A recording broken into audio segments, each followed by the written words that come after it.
Hey everyone, welcome back. I've finally managed to pick up the Tenet Diplos, these two beautiful akimbo briefcase pistols from the Sisters of Parvos. Now, it's been a while since I've covered the Sisters and Lich weapons, and there's a good reason for that. I feel I've covered all the big ones that made a difference already, and I hope you feel the same. The ones I've left out, the Tenet Diplos, Tenet Envoy, Tenet Cycron, and Kuvak Rattler, while useful weapons in their own right, failed to hold my interest at the time. As we all know, Warframe is in a lull again with the Nabarus event midway through, and no new content expected to drop in the near future. I thought it would be about time to come back and see what I can do with these new-ish toys. Oh, also, I'm finally on Twitch, and we just hit affiliate yesterday. If you want to catch me live and see how all my theory crafting and testing unfolds, as well as Eidolons, Profit Taker, Fishers, and just answering any questions you may have, feel free to check me out at the link below. Thank you all for the support. Without you, my first steps into live streaming on Twitch would not have been so straightforward. Now I can connect with you guys, my community, even better than before. We're in the process of trying to set more things up in the near future, so I can't wait to show you what else we'll be doing together. I'm moving in the coming week, so I cannot guarantee a set schedule yet. However, for now, I stream on average every other day, starting sometime between 12 PM to 6 PM EST. Most of my streams are pretty long, so even with that generous start window, you'll probably see me if you drop by. See you there!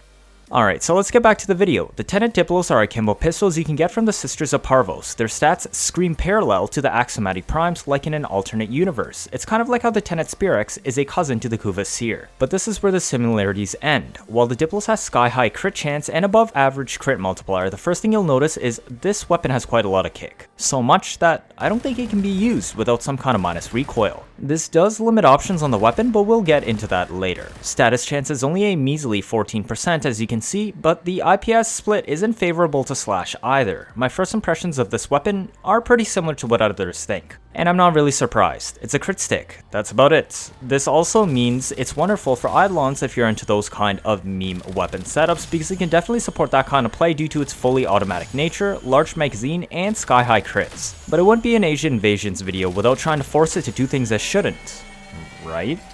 Today I'm going to show you my findings, or should I say, my attempts to make this weapon do more than just be a raw crit stick, so let's hop right into it. How about we talk about the unique passives on the weapon. The first is it holster reloads. Cool. Synth mods help with this. The other passive is ADSing without firing will lock onto enemy heads that are in your reticle, such that when you finally shoot while still in ADS, it will fire 2 shots per head that auto home in. Yes, you heard right, 2 shots, and that's it. And after it shoots, it resets and drops all lock-ons. It's shit, don't use it. Rather, I'll tell you how to get around this trash ADS alt fire mode. Start shooting before you ADS if you want to ADS, or shoot while ADS but before you hover over your crosshairs on an enemy. These are the best ways around it, but you will still find moments where you accidentally trigger this quote-unquote hidden ADS alt fire. And that quite honestly sucks. It's been nearly 3.5 months now, and they still haven't buffed this mechanic of the weapon. Anyways, that's it for the passive, so let's move on to the next part. The first thing I want to say about this weapon is it is not a hemorrhage weapon. Please don't ask me about that. Better yet, I can show you right now how you can protect whether or not a future weapon is viable for internal bleeding or hemorrhage kind of mods. The easiest method consists of satisfying one of 2 requirements. The weapon must either have under 2.5 fire rate to get double bonus from the mod effect,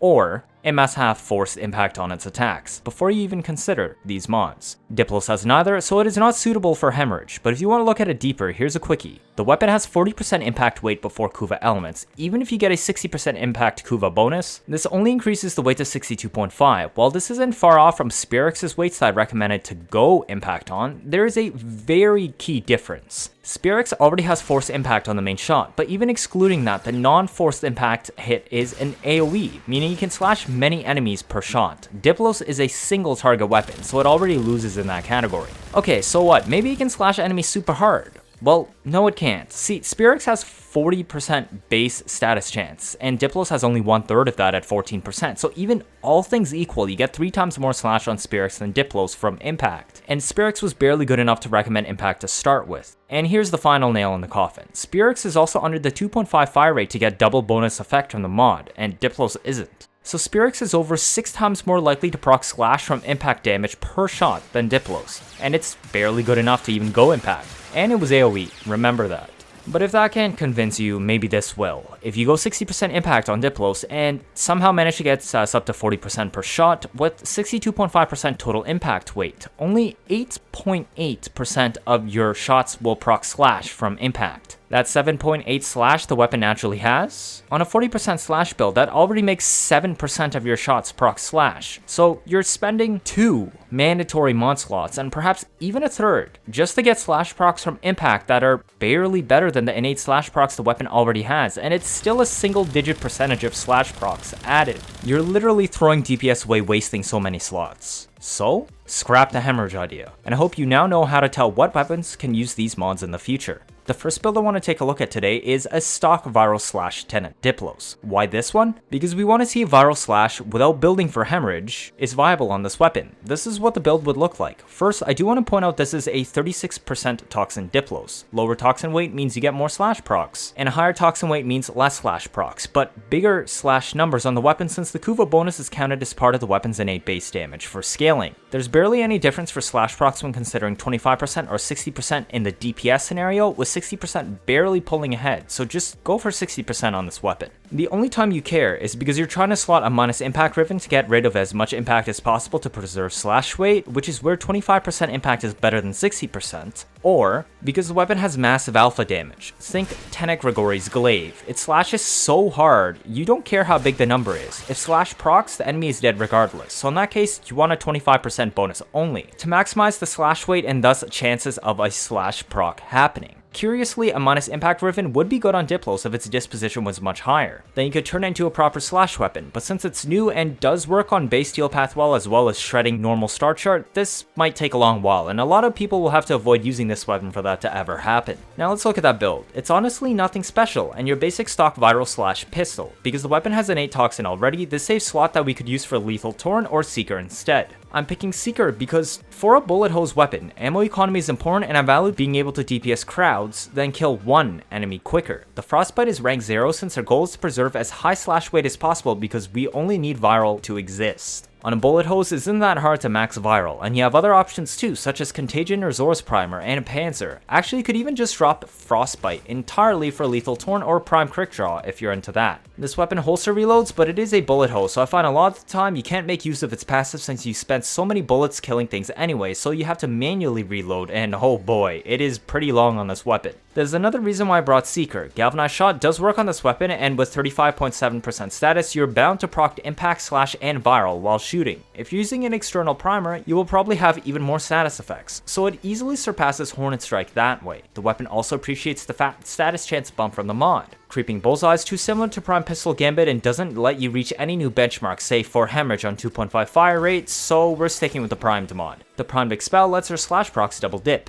Now for the X-List, it depends on what you want to do. Like I said, this weapon has horrible kick when you add fire rate to it, so I strongly recommend steady hands. But the weapon is also a bullet hose, so much in fact that you need ammo case on carry to sustain it unless you use an aura slot, so primed pistol ammo mutation is a serious option that is actually worth considering on this weapon. But if you use the mutation mod, what happens to the weapon arcane? Merciless gives us free reload speed and base damage. It also gives us massive ammo reserves at the start, but if we don't have steady hands, the only other way to get minus recoil is Deadhead. But this has its own problems. It requires headshot kills to give the damage bonus, and this doesn't proc off dots, so on Steel Path this is somewhat difficult to activate unless you're shooting trash mobs, and you lose the free extra ammo and bonus capacity. It's definitely a bit of give and take on this one, so it's one of the few reasons I don't like viral slash Diplos, but I test everything for you, so I can't skip this. Let's see how it performs.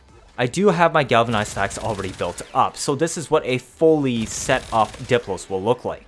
I'm just going to be testing on Corrupted Heavy Gunners because, honestly, this weapon on Viral Slash isn't good enough to properly test against Dracar Manic Bombards. I'm sorry, but these stock builds just don't do enough for the weapon. Now that we have a baseline on how the Viral Slash build performs, how about we go the pure Slash route instead and use an external primer? Maybe Zorus? Since Diplos already really wants the 10 Viral stacks anyways. We can conclude that while it does work, it's nothing amazing, and honestly a large part of the damage is coming from the weapon itself and not the slash ticks. The slash ticks aren't really any bigger than the raw damage because we aren't proccing that much slash compared to the bullet's shot. While slash does allow infinite scaling and it works on this weapon, I wouldn't recommend using a slash Diplos for endurance due to ammo concerns and because, well, it just doesn't slash well. Slash Diplos is fine for base steel path though. Next we can try the Holy Grail build that everybody goes for on this weapon, Pure Corrosive. This only makes sense for a pure crit weapon, right? While it does have some status and high fire rate, I think the viral slash build was a pretty good demonstration on why we can't build for the innate slash weight to effectively DPS. The slash weighting is just too low to properly work. Slash only had a total weight of 29.3 on my viral slash build, and 33% on the pure slash build. So this is the pure corrosive build. You definitely want a 60% toxin for this because we don't care about status weights. More damage is more damage, so we just want to push it as high as possible. This is the stock build with your crits, galvanized multi-shot, expel, punch through, and corrosive as a single mod. Galvanized Shot is still worth slotting because this is a bullet hose weapon, so you will still proc some status along the way. Galvanized Shot caps at 3 stacks instead of 2 like the other galvanized base damage mods. With 2 status effects present, which is probably Impact and Corrosive, you will already have 240% base damage, so it's still better than Hornet Strike even on this build. This empty slot, it's like that for a reason. You have a few options here depending on your playstyle. You either go for a steadier shot and slot in pathogen rounds to get bigger corrosive damage while keeping the fire rate steady for smoother headshots. Or you can slot in Lethal Torrent for a little more multi-shot and firepower and much needed fire rate. The effect is muted if you have Arcane Velocity in play, but basically they have similar DPS and just feel different. Or you can go the big PP route and slot in Galvanized Crosshairs. Because this is a raw corrosive build that doesn't care about status, you will actually be able to get headshot kills from damage and not dots. This adds 115.2% arsenal crit to the final build for guaranteed oranges sitting pretty with 218.5% crit chance. Any number of shenanigans can push this further, such as a Darza's Cat's Eye or Arcane Avenger, and then you'll start seeing plenty of reds. All I can say is this build gives pretty numbers, but you'll have to ADS to get it, and because of how Diplos passive works on the ADS, you need to start shooting before that to get the best effect. It's weird, it can work, but it definitely isn't for everyone. I don't really like using this because the ADS mechanic sometimes still sets up if I click too fast when trying to shoot first, and it can get really annoying. Now let's try out that corrosive build with double 90/90s. Here's some heavy gunners again. Like always, I've already built my stacks up, so let's go to town. Honestly, they got shredded pretty easily, but that's partly because of their weakness to corrosive. Here's the same test again, but on Lethal Torrent instead of pathogen rounds. Basically, it's the same TTK like I said, and just feels a tiny bit different. I would say this one, you just have to test for yourself for which one you like more. Now this last test is with Galvanized Crosshairs. Clearly, the enemies are dying even faster now, but you have to deal with that shitty ADS mechanic and try to get around it. If I start to shoot too late, you can see I get stuck on the lock-on. The highest DPS, but by far the most clunky to use. Basically, seems pretty obvious that the corrosive build is far superior to viral slash, and also a good reason for why it's so popular. It does good solid damage, but what's the biggest problem about corrosive builds? They have a limit.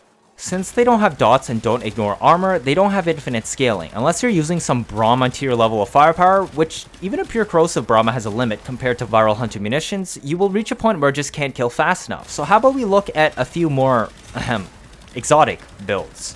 These work best for disruption, but there are ways to bring it into normal gameplay as well. So for disruption, the game mode where you build around DPS instead of KPS, there's more time to set up and much more interesting builds. Let's see how the slash build holds up. There's a lot to go through today, so I'll just do it quickly. Since we want to maximize DPS, we will use an external primer to set up viral, and instead we will run pure slash on the Diplos. The premise is to apply a shit ton of slash and cast Expedite Suffering to kill them by dealing all of the slash DOTs instantly. The weapon I'm bringing for priming today is Bubonico. We're trying to pile on as many status effects as possible to fuel Galvanized Shot on Diplos, so this is a pure primer Bubonico. I'm not sure if you've seen something like this before, but this is what it would look like. The Altfire has innate viral and has 240% status chance. Basically, you spam a bit of the Altfire to proc viral, magnetic, and gas. Hunter Track for a little extra status duration, and Soft Hands for the faster holster speed and primary dexterity double up on that effect. To complement this, I'm bringing a custom Vastlock as a secondary primer, as well as stripping some armor for some alpha damage while we're setting up the status effects. It's on Blast Electric since these are the elements I'm missing on the loadout. Rank 3 Shocking Touch to make sure the elements are balanced properly, and Sacrificial Steel gives crits to proc arcanes like Arcane Velocity, mostly just general purpose, as Diplos is already crit based, and Shattering Impact for free damage from armor strip while we're setting up like I said. It isn't really needed for a slash Diplos, but this works in general for any other dot setups that won't ignore armor on other weapons. We're also going to drop Seeker for our anemic agility, since we don't need punch through for disruption if you're playing right, and this weapon is really hurting for TPS, so we want to dump the meg as fast as possible for max slash procs before casting Expedite.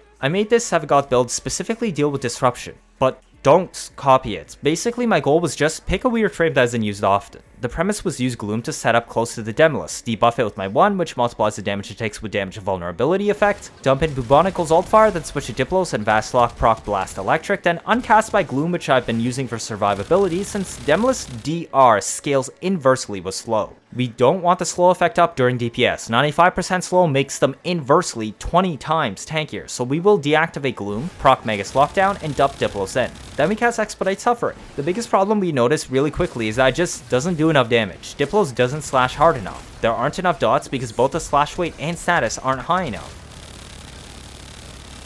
So the next option to try was Ash. Ash should be easy to survive through invisibility, get stronger and longer bleeds as a passive for Expedite Suffering. Seeking Shuriken just keeps it easy to kill normal enemies to build Galvanized stacks. Natural Talent makes Expedite casting faster. Prime Flow and Energize so we can stay invisible forever. Growing Power for just better scaling since Strength does affect the final multiplier Expedite applies to the total slash dots dealt. And maybe things work out now? The rotation is the same with Bubonical, Vastalok, and then Diplos. But as you can see, it once again still doesn't do enough damage. So how about we get even more slash then? Here's a Garuda build. The only purpose of this Garuda is to get to a point you can tag the Demolyst with your 4 so that every bullet Diplos fires will inflict slash. This should be a massive damage boost since, as I said, a tiny fraction less than 20% at the moment procs slash. So if every shot procs slash, it should be 5 times more damage, right? I'm also going to be changing the Diplos build to focus on viral instead of slash since we now have 4 slash everywhere.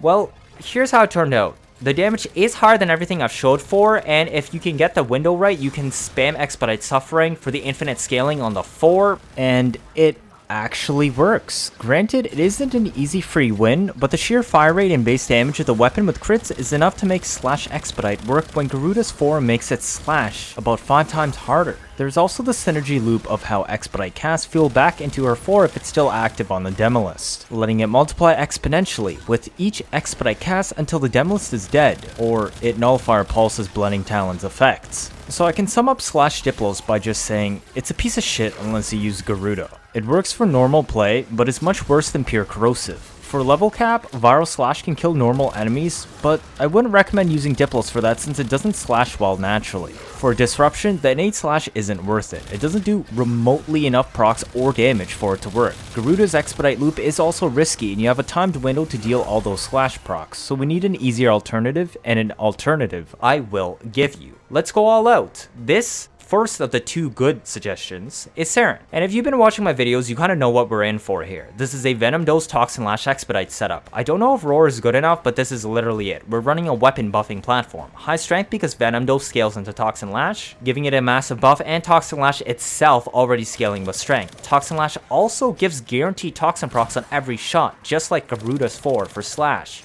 So now we will have a Corrosive Diplos that deals a shit ton of damage to armor and procs a ton of Toxin. Then we can expedite it all. Because we're stepping up our firepower, I don't think we need Bubonical with all of its priming, and Diplos is able to self-prime now since it has 42% status and massive viral weight. Instead, we can take Cedo for better survivability since it will CC all the enemies around you while also acting as a primer. This makes it easy to build up Galvanized stacks. For normal enemies, it will proc 7 different status effects. The Glaive of Cedo will bounce around the crowd, and it procs all 4 base elements as well as the innate blast. So we've modded on viral and radiation, which significantly increases your survivability by turning on friendly fire on enemies, slowing them down, decreasing the accuracy, and also making them much more vulnerable to damage. This build also has 170% status chance. Against the Demolyst, a lot of the time you will start fighting them alone once you figure out their spawn, so you won't have all 7 stacks on them. You also can't proc radiation on Demolyst anyways, but still worth shooting the alt fire for some proc since the glaives fired also scale with multi-shot. For Diplos, actually, I'm also taking pathogen rounds now instead of pistol pestilence since weapon toxin mods also scale to toxin lash and we already still have decent status as is. Vastlock is blast electric still, while we're using it to strip armor as the toxin dots don't ignore armor, so let's just get right into disruption.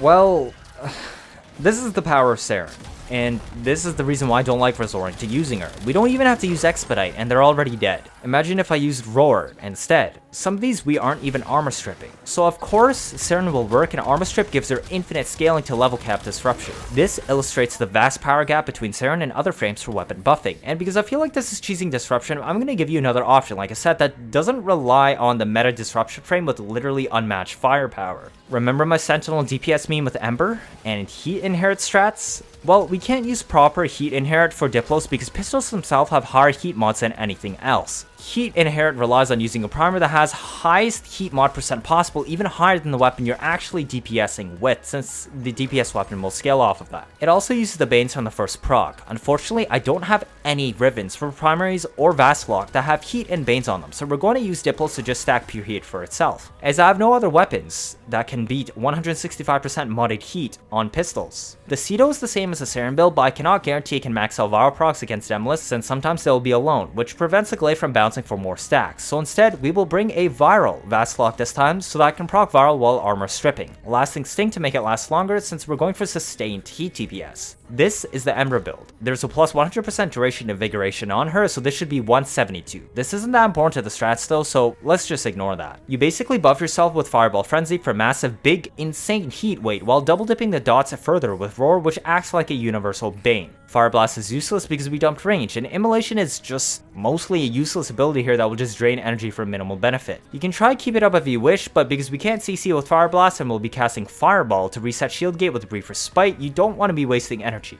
Vigorous Swap for faster holster and damage, and this is basically it. Energize and Velocity, pretty self-explanatory. Perhaps the most interesting addition is the Sentinel build. This is a Jin because Reawaken gives it infinite lives and disruption, synth set for holster reload, etc. But honestly, this is just a generic Jin. You don't need to pay much attention to this except how it has a assault mode. The weapon is Prisma Burst Laser, which is unique in being the only pistol Sentinel weapon. The reason I picked this is twofold. Being a pistol means you can equip Augur mods. This set bonus gives you better energy to shield conversion when you cast Fireball, enough that Brief Respite combined with these two will instantly regen full shields with the cast of your 1. The other mods on here make Corrosive and Blast, which cover the missing elements to proc against the Demolyst. We got Fire Rate and Multi-Shot in 34% status, so I expect these to proc very well. Now the reason why I picked a pistol Sentinel weapon is because Diplos already is our pistol, so we can't slot Augur mods onto our secondary ourselves since we're using it to DPS. Now the last part, let's just let the gameplay speak for itself. If you're using this for normal play, Corrosive is probably what you want. It's the easiest to use and works on base steel paths. For endurance scaling, the weapon will fall off because of lack of status procs. Honestly, I would not use this weapon for survival if you're going for level cap or endurance, unless you're using a force proc setup like Garuda for slash procs or Saryn for toxin, or a full strip setup, which would only work on Zaku, Frost, Banshee, Robin, somewhat Nyx because limited to 7, and if you go on a range build on Ember for Fire Blast, and somewhat Hildren on high strength builds with Pillage, you could get it to work. These are the frames with the AoE strip, and the only ones Diplos could scale with. For disruption, it's obvious the weapon doesn't slash enough, so you either need massive insane amounts of damage, a lot of scaling DOTs, or just the Holy Grail Saryn. Scaling dots are the next best thing on full strip setups because heat will surpass raw damage since it both has bonus damage and infinitely extending dots. Against Corpus, Toxin would be the alternative, but now you don't have to armor strip. On the other hand, Toxin procs don't have infinitely stacking duration and do expire, so it's a little bit of give and take. And then there's Saryn. Everything works on Saryn. You should probably know that by now, but that's it. Hopefully this full breakdown on Tenet Diplos has helped you and taught you something about the weapon and opens up a couple more doors to you, and you don't just use it purely as a corrosive crit stick. I'm somewhat happy we managed to make Ember Diplos work for disruption. That's the only thing I didn't really expect. Corrosive is still best for normal gameplay as we know, and what to look for in building other weapons and why Hemorrhage and Internal Bleeding only works on certain weapons and what to look for if you want to use those mods. I'm finally on Twitch now, so if you want to see how I test these builds live or how I come up with my videos or just supporting me in general, you can follow me at twitch.tv/AsianInvasions. It's at the bottom of the screen now, as well in the description and pinned comment. Feel free to ask me any questions there as well. If this is your first time watching, feel free to leave a like or better yet subscribe. Let me know your thoughts down in the comments. 79.5% of you are not subscribed. I try my best to get you new information out always as soon as possible, like I've done with covering the Sisters of Parvos and Plague Star updates. Stick around if you want to see interesting memes and builds on a nearly daily basis, or catch me on Twitch. I'm also preparing to give you the info first once new war info drops. You don't want to miss out on any of that, do you? That'll be it for this video. Thank you all for watching, and see you all next time.